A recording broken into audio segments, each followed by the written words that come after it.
Panthère design is a different creative adventure.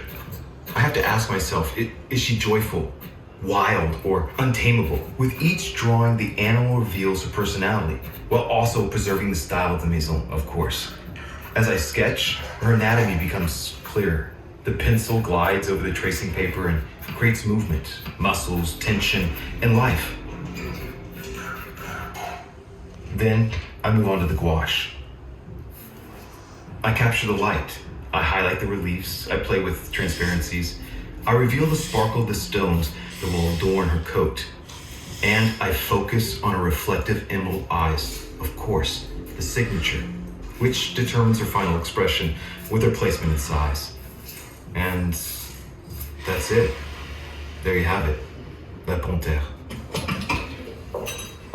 Sculpting means transforming the gouache on paper from 2 to 3 dimensions. And it always starts with modeling clay. I have to understand every line in order to capture her feline nature as accurately and realistically as possible. I study it to get a feel for the designer's vision. If I have any doubts, I can question them. And how do you see the aura around the Panthère? I'd say there's a kind of tension. She was heading in one direction, but something caught her eye along the way, and she still doesn't know what pose to adopt. She has an open mouth. Can you see it there? Yes, I can. This is what felines do to capture information. How can we convey the movement, power, emotion, and vitality of the animal? I like to concentrate on the pause, so she looks like she's in action. I mold the muscles until I feel their tension. When it's finally molded, I move on to the wax. This material allows me to create the finest details. Everything must then be considered and checked to ensure that the aesthetic intentions respect the technical constraints to the nearest tenth of a millimeter. All the details of the creation are carefully planned because once it's been transformed into metal, well, there's no going back. It's time for her to become metal. So here are the cast iron parts. They've been cut to allow access to every corner so they can be fully polished and set in inaccessible places. Once it has been cleaned, I move on to assembling everything. I connect the Panthère's body, head, tail, and legs together. And the creation takes shape. I need to refine the adjustments again and prepare their surfaces for the polisher. Polishing restores the shine of the metal. Suddenly the Panthère comes to life. It changed from matte to shiny by using very specific methods. First, brushes are used to soften the surface, and then cotton threads are used to reach the most inaccessible parts. What's the point in polishing the metal that will be under the stones? To maximize the reflection of light and enhance the radiance of each stone.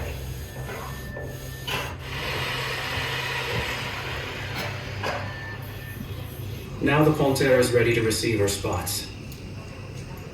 I then need to insert the onyxes or sapphires that I've cut to size and polished one at a time by hand. Cutting a stone to measure on the setting is also a signature of Cartier's expertise.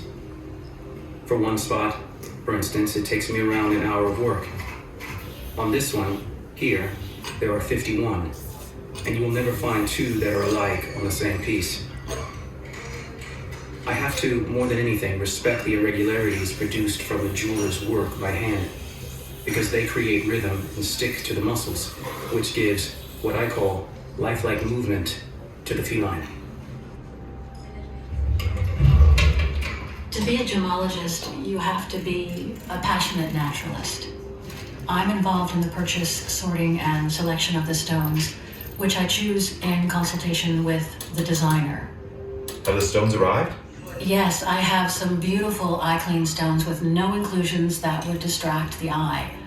This Panthère has a diamond body, onyx or sapphire spots, and emerald eyes.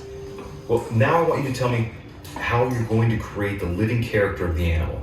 Well, I'll concentrate on finding the right color combinations. Then I'll build the reliefs according to the sizes and shapes. This will give the paving a sense of continuous volume that will enhance every aspect of the Panthère. Everything has to be visible. The attitude, the muscles. I'll make sure the metal disappears, but the movement remains. The eyes are always the greatest challenge for me. Not only do I have to find the perfect emerald, but I have to do it twice. I combine stones in pairs that are similar in shape and color. Once mounted, they will be the first thing to catch the eye. Setting is all about adding light. I start to mount the stones, diamonds, onyx, sapphires, and emeralds in their respective places. What type of setting can you imagine for these stones? A bead setting. So I set the whole body with a grain setting. I encircle each stone with teeny metal beads that hold it in place. While it takes about 25 minutes for each spot, I need 1.5 hours to set the eyes. Firstly, because the emeralds are finer and more fragile, but also, and most importantly, because the eyelash effect under the eye requires me to be even more meticulous. I decide to use the first setting. The beads are stretched and twisted into threads to give it the appearance of a panthere's coat. Once finished, her eyes come to life. This is an inimitable setting that Cartier has maintained for 50 years. More than just a savoir-faire. It's a signature of the Cartier Panthère.